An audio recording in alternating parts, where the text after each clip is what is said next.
Guys, ngayon ay kukwentuhan ko kayo ng nakakatakot. Ikaw una, Day.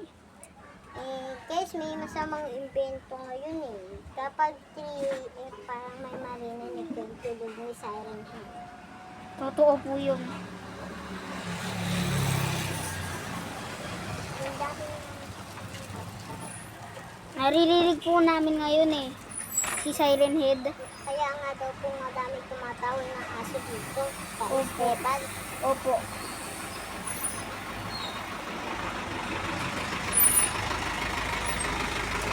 Guys, may invento ako sa inyo. Nakakatakot. Nakakatakot.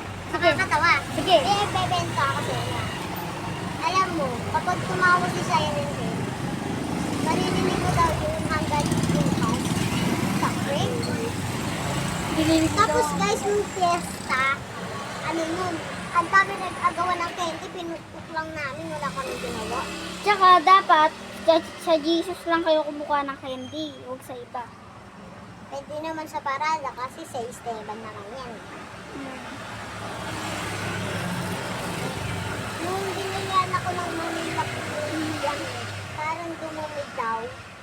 Kasi may harina daw pagkapukpok namin. Tsaka, Tapos po si Maro Oy. Adam po nagtatablet po nun. kwento naman na, kukwento.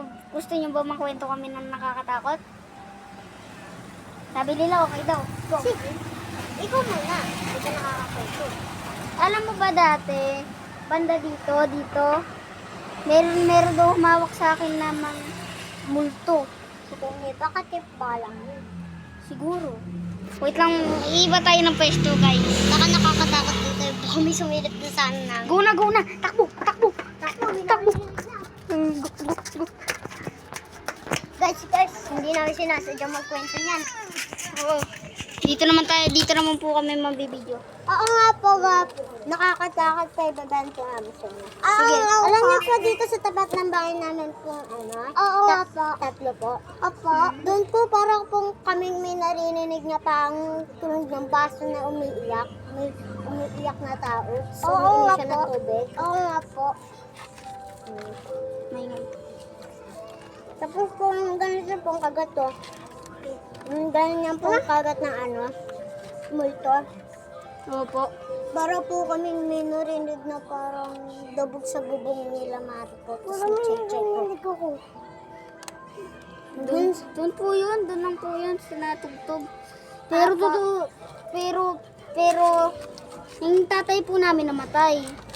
Ako din po, tatay namin. Ito po nanay po nito para pong namatay. Yung lola niya po. Opo.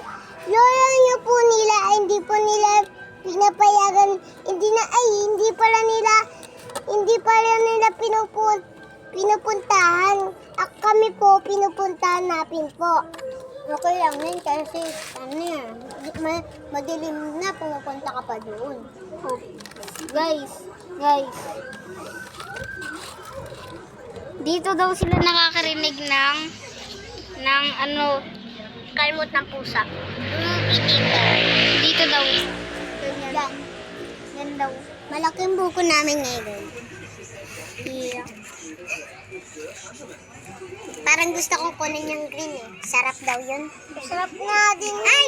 May evento po ako sa inyo.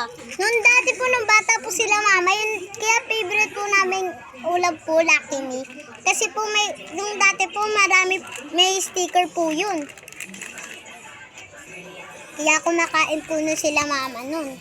Nung namatay naman po si Lola ni Nita, wala na po, mama ko po ay nag-iisa na lang. Pati Babay na Lola po guys. Tapos na po. Aray po.